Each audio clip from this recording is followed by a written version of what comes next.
Hi friends, ఎలా ఉన్నారు?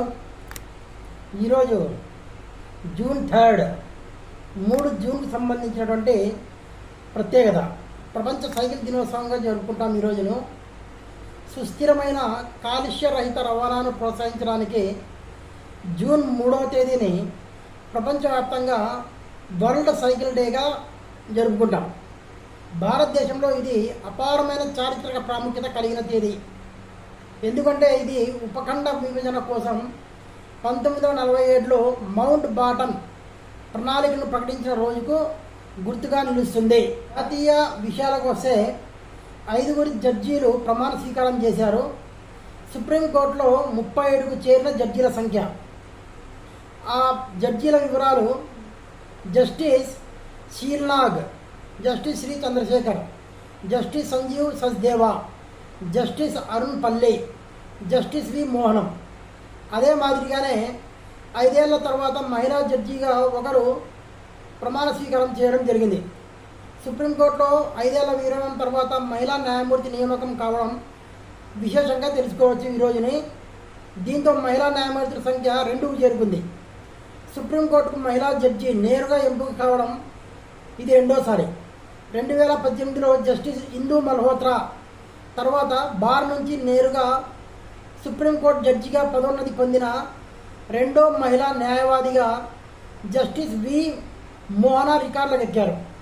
High court జడ్జిగా పనిచేయకుండా న్యాయవాద వృత్తి నుంచే నేరుగా సుప్రీంకోర్టు జడ్జిగా ఎంపిక కావడం గమనార్హం. క్రీడా వార్తల విషయానికి వస్తే టీమిండియా స్పిన్ కోచ్గా బహుతులే ఎంపికయ్యారు. టీమిండియా మాజీ లెగ్ స్పిన్నర్ సాయిరాజ్ బహుతులే భారత క్రికెట్ జట్టుకు స్పిన్ కోచ్గా నియమితులయ్యారు. గతంలో అండర్-19 ఇండియా ఏ జట్టుతో కలిసి పనిచేసిన అతడికి బీసీసీఐ సీనియర్ జట్టు బాధ్యతలు అప్పగించింది. 53 ఏళ్ల బహుతులే ఫస్ట్ క్లాస్ క్రికెట్లో 630 వికెట్లు పడగొట్టాడు. 6176 పరుగులు కూడా చేశాడు. కార్ రేసింగ్లో ఛాంపియన్స్ ఆఫ్ ది ఫ్యూచర్ రేస్లో విజయం సాధించింది అతీఖా మీర్ అనే 11 ఏళ్ల అమ్మాయి. అతీఖా మీర్ ప్రతిష్టాత్మక champions of the future academy programme రేసింగ్లో రౌండ్ 2లో తన అత్యుత్తమ ప్రదర్శన నమోదు చేసింది. 12-14 మధ్య వయసు విభాగంలో ఉండే కేటగిరీలో ఆమె అనుభవజ్ఞులైన డ్రైవర్లను దాటి విజేతగా నిలిచింది. సైన్స్ అండ్ టెక్నాలజీ విషయానికి వస్తే రుద్రం A2 పరీక్షని సక్సెస్ చేశారు మన వాయుసేన విభాగం. గగనతల లక్ష్యాలను ఛేదించేందుకు భూతలం నుంచి ప్రయోగించే రుద్ర M2 క్షిపణిని భారత్ విజయవంతంగా పరీక్షించింది. రక్షణ పరిశోధన అభివృద్ధి సంస్థ, భారత వాయుసేన సంయుక్తంగా మంగళవారం ఈ పరీక్షను విజయవంతంగా పూర్తి చేశాయని భారత రక్షణ శాఖ ప్రకటనలో పేర్కొంది. రుద్ర M2 క్షిపణి గరిష్టంగా 350 కిలోమీటర్ల దూరంలోని లక్ష్యాలను సైతం అత్యంత ఖచ్చితత్వంతో ఛేదించగలదు.